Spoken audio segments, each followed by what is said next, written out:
I used to be a competition climber.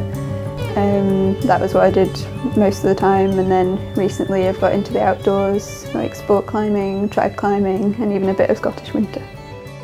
My start in climbing was very much indoor based. I won the British Championships about 7 or 8 times as a junior and a few times as a senior, and then on the international circuit I won some rounds of the European Youth Cup and made the podium a few times. Yeah, I like to do well, I like to learn things, and I kind of applied the same attitude to climbing.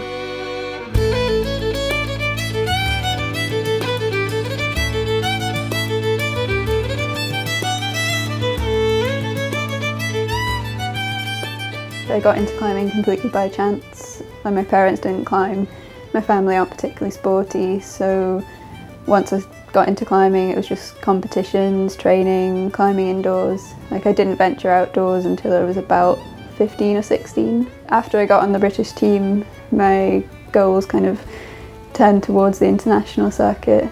I was just so dedicated, I just wanted to win, and I think I really wanted to be world champion, European champion, and that's what I put all my effort into, really.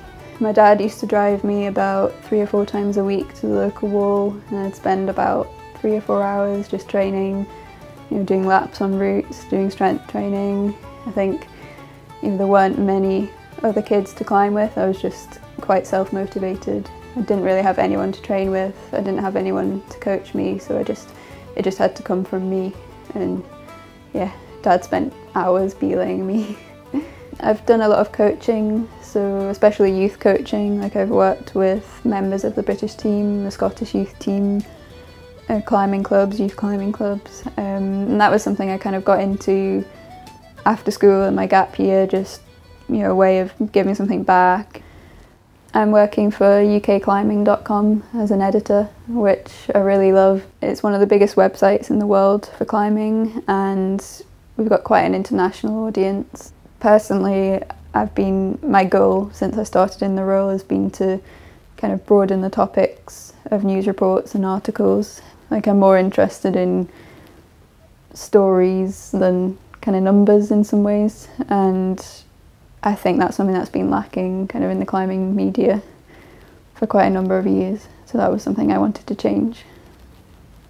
I saw all the mountains around me and thought, well, maybe I should try getting into trad climbing and winter climbing in Scotland. I didn't really see any women from Scotland going and doing hard trad routes. I saw a lot of men going and doing hard trad routes, but yeah, maybe if I'd have had a few more role models, maybe it would have seemed like a more obvious choice, but it's definitely something that's lacking. I think sport climbing, women are really catching up with men and outperforming men in a lot of ways, and bouldering as well, but I guess trad climbing's still seen as a bit of a macho game.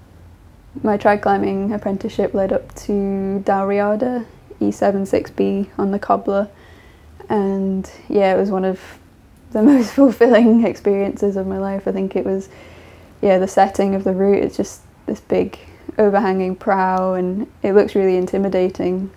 On the day that I did it, the weather conditions weren't exactly ideal. Like, loads of fog and mist came rolling in. It was really cold. I think it was late October, and I think I knew on that day it was probably the last chance I'd have to do the climb this year, so there was a lot of pressure.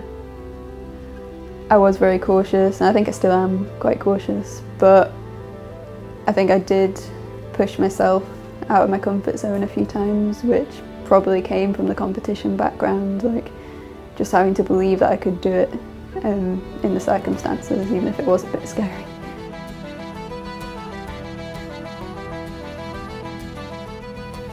People were saying, oh, you did the first female ascent of Dalriada, and I thought, well, that's not really significant because I don't know of any women who have actually tried it.